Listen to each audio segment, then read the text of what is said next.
খেলাপি ঋণ বেড়েছে।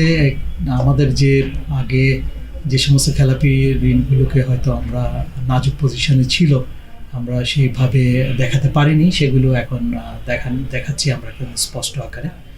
আরেকটা হচ্ছে আমরা যেহেতু একেবারে নতুন ঋণ শ্রেণীকরণ নীতিমালা নিয়েছি, যেটা ইন্টারন্যাশনাল বেস্ট প্র্যাকটিস, এটার কারণেও বেড়েছে এবং এটা কার্যকর হয়েছে ইফেক্টিভলি 1 এপ্রিল 2025 থেকে। যার ফলে এই 1 এপ্রিল 2025 যে রিফ্লেকশনটা এসছে আসলে 30 জুন 2025 এবং সেপ্টেম্বর 2025, এগুলোর মধ্যে সাবসিকুয়েন্টলি আসতে থাকবে। নতুন নীতিমালাটা যেহেতু আগের নীতিমালার চেয়ে স্ট্রিক্টার হয়েছে, স্বাভাবিকভাবে যে ঋণগুলো আগের নীতিমালায় অশ্রেণীকৃত ছিল তারা বর্তমান নীতিমালায় শ্রেণীকৃত হয়ে গেছে। তাছাড়া ঋণের কোয়ালিটি নানাভাবে হ্রাস পাওয়ার কারণে আরও শ্রেণীকৃত ঋণ বেড়েছে।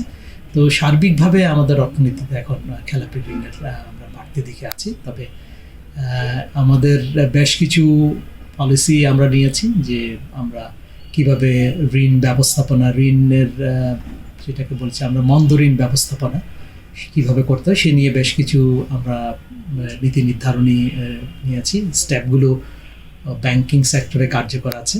তার মধ্যে আমরা দিয়েছি যে ঋণগুলো স্পেশালি যেগুলো রাইট অফ হয়ে গেছে বা যেগুলো মন্দ ঋণ আদায়, সেগুলোর জন্য স্পেশাল রিকভারি ইউনিট করা এবং তাদেরকে রিওয়ার্ডেড করার ব্যবস্থা করা হয়েছে এবং সেই হিসেবে অনেকগুলো সব মশার বিরুদ্ধে সুরক্ষা দিতে এলো বসুন্ধরা এক্সট্রিম অ্যারোসল। মশার বিরুদ্ধে এক্সট্রিম সুরক্ষা। এই খেলাপি ঋণ আদায় হয়েছে।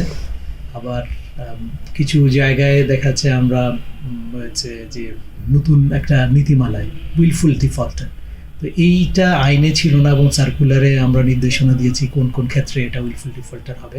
সেক্ষেত্রে অনেক গ্রাহক দেখা গেছে যারা উইলফুল ডিফল্টার হিসেবে রিকগনাইজ হতে যাচ্ছে, তারা অনেক বেশি ওয়ারিড, তার টাকাটা ফেরত দিয়েছে বা ফেরত দেওয়ার জন্য তারা চেষ্টা করছে।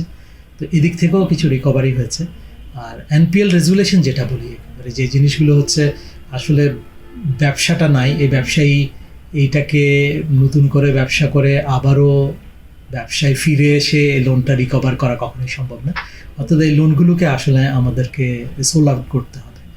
তো এটা যদি আমরা করি তাহলে যে ব্যবস্থা সেই নিয়েও কাজ হচ্ছে। তার মধ্যে একটা ওয়ে আউট হচ্ছে অ্যাসেট ম্যানেজমেন্ট কোম্পানি, যে ধরনের লোনগুলোকে অ্যাসেট ম্যানেজমেন্ট কোম্পানির কাছে সেল করে দেবে, তারা এটাকে ভালো টার্নিং করে সেটা অন্য জায়গায় আবার নতুন ঋণ হিসেবে আসবে। তো এই ধরনের যে মন্দ ঋণগুলো আসলে কখনোই রিকভারেবল না, সেগুলো অ্যাসেট ম্যানেজমেন্ট কোম্পানির মাধ্যমে আমরা হয়তো রিকভারের ব্যবস্থা করব।